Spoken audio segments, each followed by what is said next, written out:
Okay. This section is about the media and their implication in this entire mess. So basically, I see the media now as storytellers and magicians.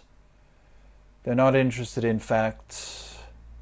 I call them the slipstream media, not the mainstream media, because they're fluid and they move through facts as they slip through their fingers. And not only do they ignore facts, they champion lies, which is just insane. I mean, I always heard about this sort of stuff in fictional stories, but I never thought it would be this blatant in real life. So, magic-wise, magic is all about showing the audience what dazzles you and hiding what kills that dazzle. So usually magic tricks are born from a desire to delight the audience, but the Democrats performed a magic trick way back in the 60s and it's still going on today. But it's a kind of malicious magic.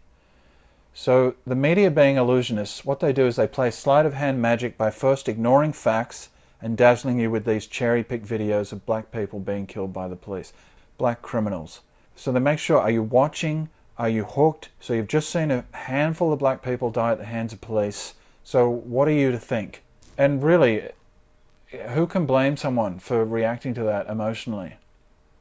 I mean, when all the facts have been hidden from you, all you have is your feelings. We can mobilize on feelings, can't we? So how are you to feel? Outraged? The answer is yes. And no one can blame you for feeling that way. There are so many degrees of removal within this illusion.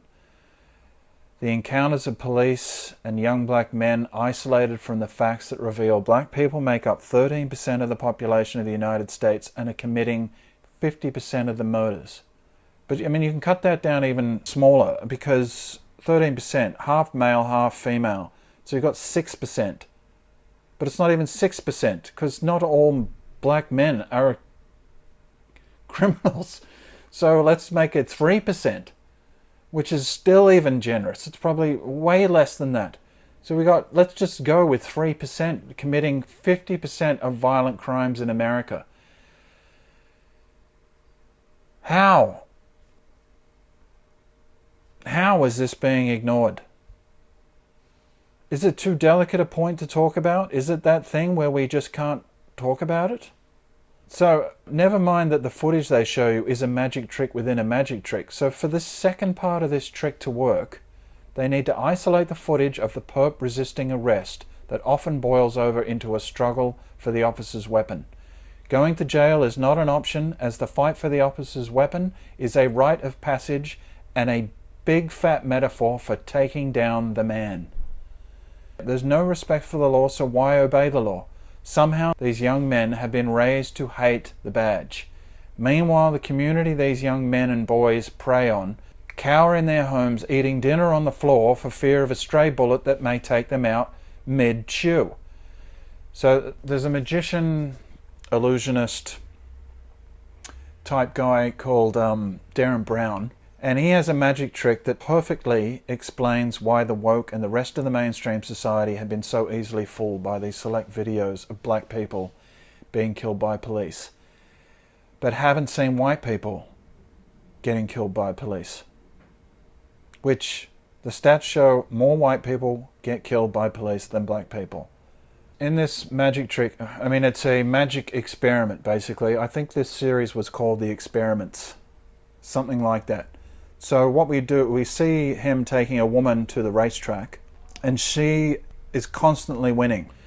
Every horse she bets on during the day, and I think it's probably 5 or 6 races, and the audience can't believe how lucky she is. Because I remember watching it and thinking, well, how does he get her to choose a horse where she just keeps winning money? So then he shows you the secret of the trick. He's taken over 50 to 100 other people, I can't remember the exact numbers, but it was a lot of people, to the track So every day, so he's got tons of footage. He takes this person, this person, this person over and over again, records all of their races, all of their betting. But turns out that the luck of all of those other people was not so good. By hiding the video of multiple people having very average luck, as in they hardly ever won, only showing this one woman who had a lucky streak, we're left to assume his powers of magic were bestowed upon this woman, being the reason she won so much. But we didn't see how many other people he took to the races that got absolutely nowhere. So by hiding every single loser and just showing the one winner, that's magic. So I just found that analogy for what the media do with these videos and hide other videos. That was fairly compelling. This is how easy it is to manipulate people's perceptions and create a false impression that is very powerful and, when wielded, can be very destructive. The major part of the magic trick is the Democrats convincing the impoverished black community that they stand with them and that a vote for them is a step up the ladder towards liberty. How long is this ladder? How tall is this ladder? Where the hell does it go? I mean, the Democrats just seem to keep adding rungs to this ladder that goes absolutely nowhere. Yet the black community seem to just keep voting for them. That is some spell. Just a cycle of promises. It's amazing how long you can just keep that carrot dangling for. Because the Democrats never plan on delivering on any of those promises. They think they own the black vote, but I hope they find out they don't. So the data that reveals more white people are killed by police annually than black people are not hidden away under the table for the purpose of this magic trick to work. Facts are hidden behind a forbidden wall labelled "Keep Out." So the facts are there, but they're just... the perception of knowing those facts almost taints you as being against the narrative that black people are hunted by police. Like, why is it scary to cite facts? It's as if there's a wall of fog camouflaging the facts, hiding the data. Yes, the data is hidden out in plain sight. It's right there. You can go and look it up yourself. Hiding the data is not necessary for this elaborate trick to work, because all the media need to do is count on your feelings that were triggered by the carefully curated selection of videos you saw. Feelings fogging facts. Feelings will mask facts. Feelings of outrage are so potent as they convince you that the next step after being horrified is that something must be done. Anger is now justified, add in slavery, segregation, stop and frisk, and you have the perfect storm. None of this hysteria is based in facts. It is all based in feeling. And the media and the left have now played you a movie where all the black people are the victims, regardless of who they are, criminal or law-abiding citizen or multimillionaire musician or athlete, where all white people are the villains that have the police force as their thugs that do their dirty work. Let's just ignore many of these crime-ridden communities have a majority of black and Hispanic police. Let's also ignore that all of the cities on fire that have failed their citizens are run not only by Democrats, but have black people in high office such as police chiefs and mayors. This is another part of the magic trick, where the left are the good guys and the right are the bad guys, where BLM is a righteous force for good and care about black lives. Bullshit. There are so many black lives lost to violent crime at the hands of young black men that BLM does not give a shit about, that we never hear the names of because it ruins the magic trick. If these young black men wore body cams and we saw the footage all over the media, the story that the black community's worst enemy was the police would fall apart. There are many brave people in the black community that are speaking out against the popular and false narrative the media has served up to the public, but they don't get the airtime on the mainstream media because feelings beat facts. These truth tellers are outed as race traitors, and anyone who speaks out against the Church of BLM is a heretic and is cancelled out and laid upon the pyre. BLM called themselves that name so that any time anyone dared speak out against them, they could harp their tune, "Don't you think Black Lives Matter?" Black truth matters. Black violence matters. Black crime matters.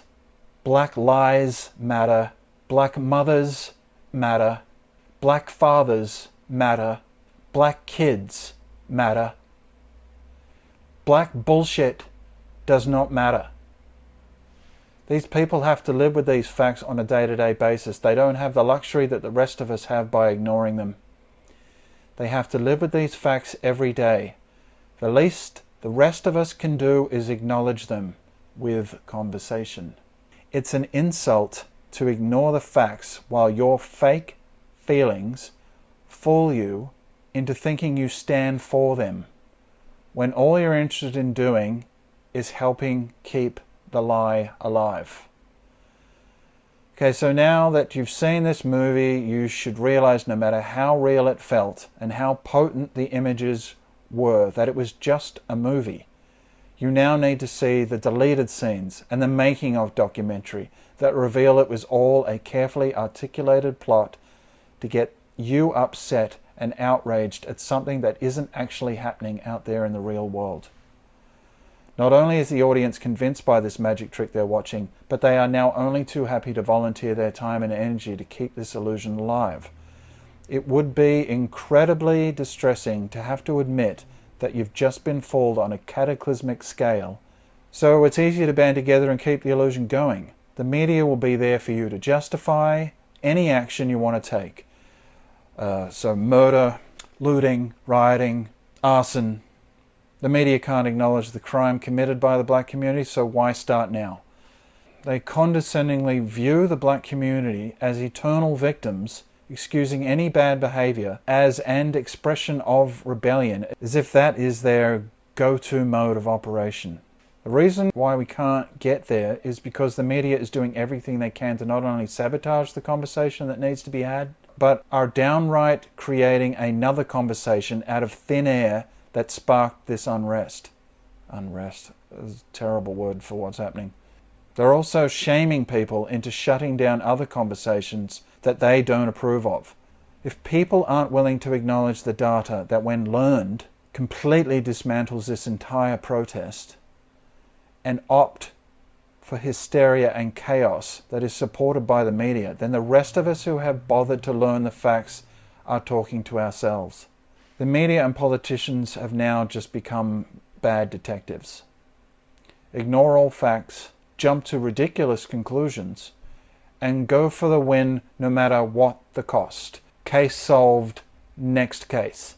So what I don't get is, with your elections, you have news anchors who, without a thought or a care in the world, say things like, blacks voted overwhelmingly for blah blah blah, Hispanics voted this way, or the white vote went to so-and-so. So it's weird because we don't, I know we have completely different countries, but coming from a place that doesn't do that, it's a very strange thing to see, watching your news anchors talk like that. It's so bizarre to come out and say it like that, like I'm picturing a black person at home watching and thinking, well, I'm black and I didn't vote that way. This casual kind of division, as if they're talking about the weather. This was the black vote, this was the white vote, as if we're looking on a chessboard. This just sets up the next election to get the black vote, the Hispanic vote, the LGBT vote. As if there are these voting blocks, as if all of these communities all vote the same way. Okay, so who are we voting for this time? I want to make sure I know who I'm voting for because, you know, I am you. I'm exactly like you. Skin color, gay, whatever. Just make sure. What does a gay black man do? Who do I vote with? What group? Well, who did we vote for last time? I mean, we're all basically the one person, aren't we? I mean, there's millions of us, but we're all going to vote the same way, aren't we? I mean, come on. The other point I want to make about the magic trick with the media is when you watch a magic trick, say something like on Penn and Teller Flawless, and they get a volunteer out of the crowd. And let's just, for the purpose of this description, the volunteer is completely innocent and doesn't know the magician and it's not a stooge. So they come up and they help with the trick. And like there was this trick where this guy had a little teapot and different drinks kept pouring out of it. and they were all different colors: red wine, orange juice, coffee. So he's got these volunteers. Now the volunteer is up on stage with the magician. The volunteer wants the magic trick to work. They don't want to be up there, like even the biggest cynic on that stage does not want to ruin the magic trick for this magician in front of this big crowd. So they do all they can to make sure this trick stays alive. Now, there are times when a magician relies on that. So this guy's pouring, I think he said, okay, now would you like some white wine? So he tips the teapot just after having poured like, I think red wine. He pours some white wine and he puts it in a glass and hands it to the woman and says, have a taste. And she tastes it. Now he says, tastes like white wine, right? Thing is, in your head, he's just told you, and you're compelled to continue to make this trick work, even if that just tasted like water, which sometimes it does in these magic tricks. That person is going to be compelled to say, yeah, it tastes like wine.